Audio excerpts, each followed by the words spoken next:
5월 28일 목요일 하나님께서 우리에게 주신 말씀 히브리서 13장 1절에서 8절까지 말씀입니다. 히브리서 13장 1절에서 8절까지의 말씀 우리 한 절씩 교독하고 마지막 8절은 함께 읽도록 하겠습니다. 형제 사랑하기를 계속하고 손님 대접하기를 잊지 말라. 이로써 부지 중에 천사들을 대접한 이들이 있었느니라. 너희도 함께 갇힌 것 같이 갇힌 자를 생각하고 너희도 몸을 가졌은즉 학대받는 자를 생각하라. 모든 사람은 결혼을 귀히 여기고 침소를 더럽히지 않게 하라. 음행하는 자들과 간음하는 자들을 하나님이 심판하시리라. 돈을 사랑하지 말고 있는 바를 족한 줄로 알라. 그가 친히 말씀하시기를 내가 결코 너희를 버리지 아니하고 너희를 떠나지 아니하리라 하셨느니라. 그러므로 우리가 담대히 말하되 주는 나를 돕는 이시니 내가 무서워하지 아니하겠노라. 사람이 내게 어찌하리요 하노라. 하나님의 말씀을 너희에게 일러주고 너희를 인도하던 자들을 생각하며 그들의 행실의 결말을 주의하여 보고 그들의 믿음을 본받으라. 예수 그리스도는 어제나 오늘이나 영원토록 동일하시니라. 아멘. 네, 이 새벽 주님 전에 나오신 여러분 한 분 한 분 또 온라인으로 함께 하시는 모든 성도님들에게 주님의 은혜와 평강이 가득하기를 주님의 이름으로 축복합니다. 변함없는 예수님 안에서 사랑과 정결로 사는 성도라는 제목으로 여러분들과 함께 히브리서 11장 1절에서 8절까지의 말씀을 나누도록 하겠습니다. 히브리서 13장, 히브리서 마지막 장이죠. 이 13장을 통해서 이제 히브리서가 이제 마무리가 됩니다. 히브리서 13장은 권면의 장입니다. 히브리서 전체의 내용을 요약 정리하고 13장에서는 이제 우리가 어떻게 살아야 하는지 성도들에게 또 교회 지도자들에게 권면하는 내용을 담고 있습니다. 첫 번째 권면은 1절에서 말씀하고 있죠. 형제 사랑하기를 계속하고 형제 사랑에 대해서 이야기를 하고 있습니다. 이 히브리서에서 중요하게 다룬 주제 가운데 하나가 바로 이 상속자의 개념입니다. 우리 모두가 이 하나님의 아들이요 또 딸로서 하나님의 나라를 상속받는 상속자다라는 것이 이제 히브리서 저자의 말씀이었죠. 함께 신앙생활을 하고 있는 이 옆에 있는 지체들이 그저 우연히 만난 성도가 아니라 한 가족, 형제요 또 자매라는 것입니다. 함께 유산을 물려받을 상속자이기 때문이죠. 사랑하기를 계속하라라는 것은 사랑하는 것을 기본으로 전제하고 있는 말씀입니다. 함께 유산을 하나님의 나라를 상속받을 형제 자매로서 서로 사랑하는 것이 마땅한 것이다라는 것이죠. 2절입니다. 손님 대접하기를 잊지 말라. 이로써 부지 중에 천사들을 대접한 이들이 있었느니라. 이 형제 사랑에 이어서 이 손님 대접에 대해서 말씀을 하고 있습니다. 이 부지 중에 천사를 대접한 이들은 바로 이 창세기에 등장하는 아브라함과 롯이죠. 이 두 사람은 이제 부지 중에 천사들을 대접한 이들로 기록이 되어 있습니다. 히브리서 저자는 이 형제 사랑과 이 손님 대접을 이 동일선상에 두고 있습니다. 이 같은 교회를 다니는 이들만 이 형제가 아니죠. 또 같은 기독교인들만 또 우리의 형제가 아닙니다. 하나님의 형상대로 지음받은 모든 이들이 우리의 형제요 또 사랑해야 할 대상이라는 것입니다. 마태복음 25장에서 예수님은 이렇게 말씀하셨죠. 지극히 작은 자 하나에게 한 것이 곧 내게 한 것이라. 이렇게 나그네 또 이렇게 객 이들은 또 지극히 작은 자 중에 또 하나였습니다. 그들에게 한 것이 바로 예수님에게 한 것, 곧 나의 형제요 자매들에게 사랑을 베푸는 것이다 라는 것이죠. 따라서 이 형제 사랑하기와 또 손님 대접하는 것, 이것은 이제 함께 가야 한다라는 것입니다.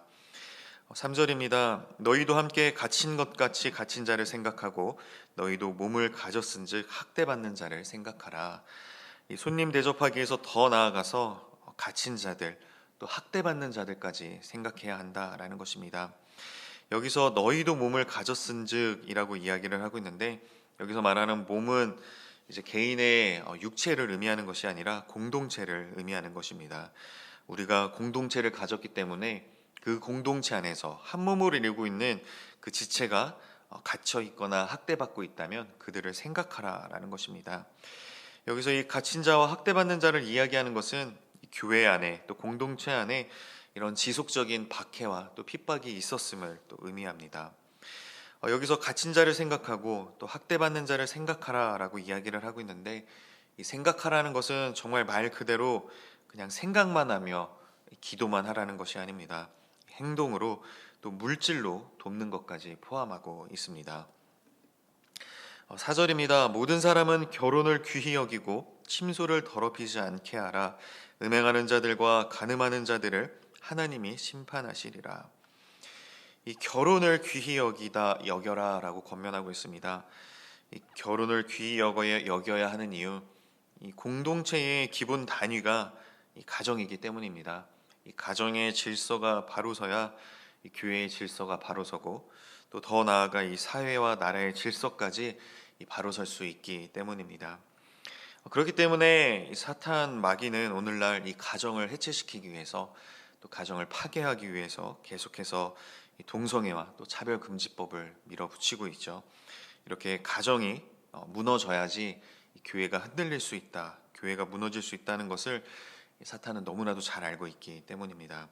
그렇기 때문에 계속해서 이런 사회주의자들을 통해서 인권이라는 그 미명하에 동성애와 또 차별금지법을 계속해서 밀어붙이도록 만들고 있는 것이죠. 그들이 이렇게 함께하는 것, 이 가정이 해체돼야 사유재산이 사라지게 되고, 그래야 이 공산주의가 될 수 있기 때문입니다. 사람들을 이 기본소득으로 길들이고 국가에서 주는 돈으로 의지하게 만들어서 이 전체주의로 나아가고자 하는 것, 그것이 이제 사회주의 공산주의자들이 꿈꾸는 세상인데, 이 사탄과 맥을 같이 하고 있다라고 볼 수가 있죠. 우리는 그거를 분명히 기억하고 이 가정을 파괴하고자 하는 그 사탄 마귀의 영적 공격, 그 모든 괴계로부터 이 가정을 지켜나갈 수 있도록 더욱더 기도하고 또 힘을 쏟아야 된다라는 것입니다. 5절은 돈에 대해서 이야기를 하고 있습니다. 이 돈을 사랑하지 말고 있는 바를 족한 줄로 알라. 그가 친히 말씀하시기를 내가 결코 너희를 버리지 아니하고 너희를 떠나지 아니하리라 하셨느니라. 이 음행, 간음과 더불어 인간의 욕망을 가장 자극하는 것이 바로 이 돈이죠. 이 돈을 사랑하는 자는 결코 형제를 도울 수가 없습니다. 아깝기 때문이죠. 또 돈을 사랑하는 자는 또 하나님을 겸하여 사랑할 수가 없습니다. 하지만 우리가 이런 물질로부터 자유로울 수 있는 이유, 이 돈의 욕망을 이길 수 있는 이유, 또 음행과 이 간음의 유혹으로부터 이겨낼 수 있는 이유는 하나님이 함께 하고 계시기 때문입니다.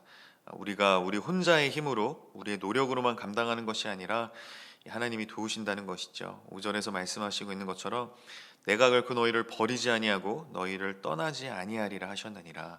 우리가 함께 하시는 하나님으로 힘입어서 이 음행, 또 이 돈, 우리를 가장 무너뜨리기 쉬운 이 욕망들을 이겨낼 수가 있다라는 것입니다. 6절입니다. 그러므로 우리가 담대히 말하되 주는 나를 돕는 이시니 내가 무서워하지 아니하겠노라. 사람이 내게 어찌하리요 하노라. 우리와 함께 하시는 그 하나님께서는 우리의 모든 필요를 아시고 도우신다라는 것입니다. 먹이고 또 입히신다는 것이죠. 그러므로 우리는 염려하지 말고 사람을 또 두려워하지 말아야 합니다. 오직 하나님만을 두려워해야 한다라는 것입니다. 이 마태복음 10장 28절입니다.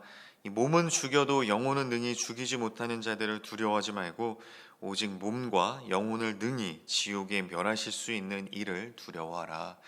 우리는 아무것도 염려하거나 두려워하지 말고, 특별히 사람을 두려워하지 말고 오직 하나님만을 두려워하며 나아가야 할 것입니다.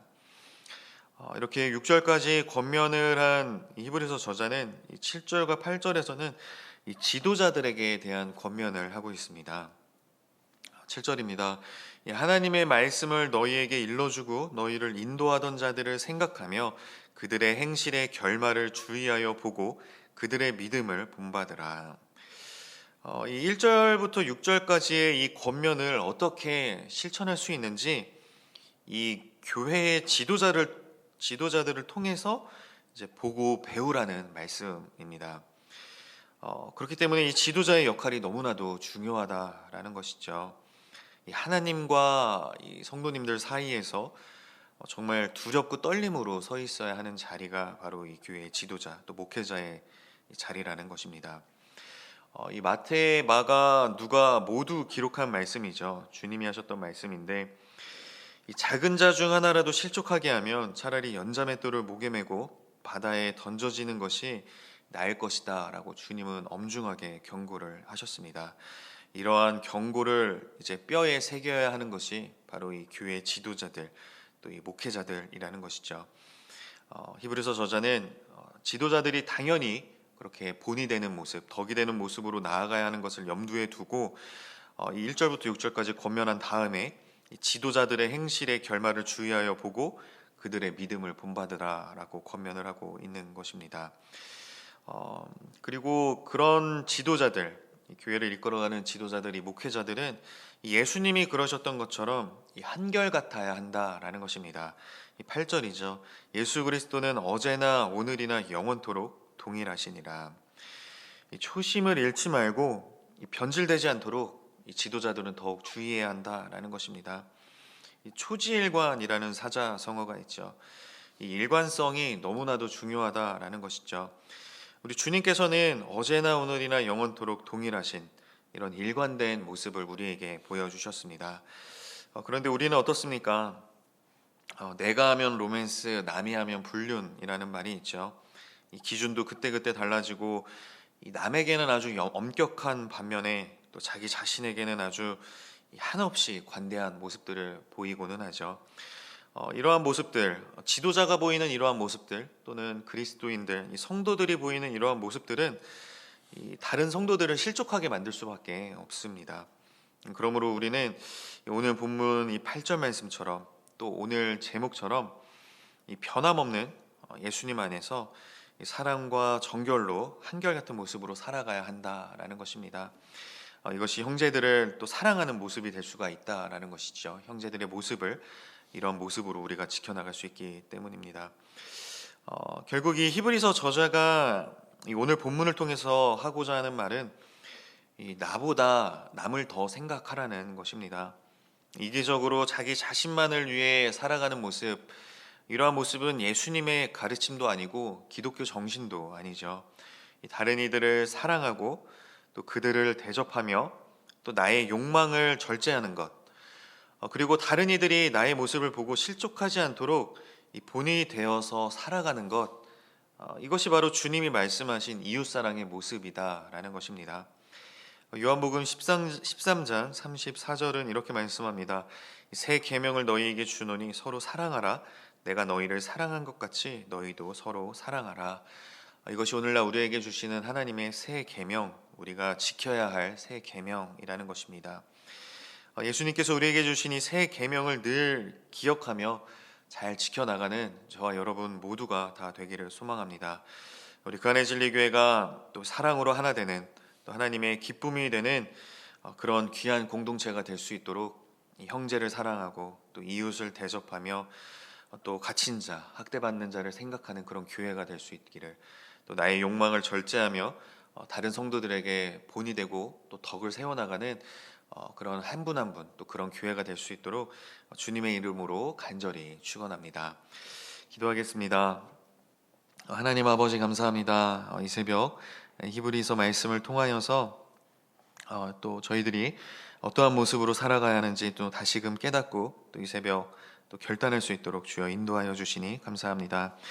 저희들 이 히브리서 말씀을 통해서 본 것처럼 형제를 더욱더 사랑하고 또 이웃을 또 대접할 수 있는 저희들이 다 될 수 있도록 인도하여 주시고, 특별히 갇힌 자, 학대받는 자들, 특별히 저 북녘 동포들 기억하며 기도할 수 있는 저희들이 될 수 있도록 주여 인도하여 주시옵소서.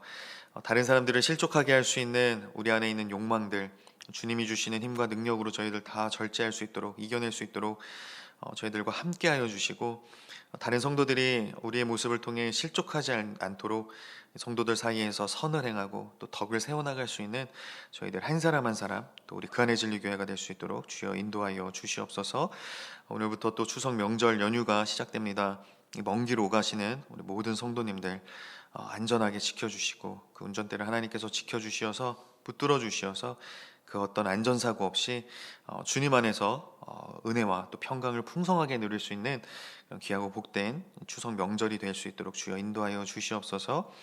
특별히 아직 주님을 만나지 못한, 또 아직 주님을 영접하지 못한 가족 친지들 만나게 될 텐데, 저희들 복음을 부끄러워하지 않고 강하고 담대함으로 이 복음을 전할 수 있는 저희들이 다 되게 하여 주시고, 저희들의 이 말과 행동으로 살아계신 예수 그리스도를 전할 수 있도록, 그리스도의 향기를 풍길 수 있는 우리 모두가 다 될 수 있도록 주여 인도하여 주시옵소서.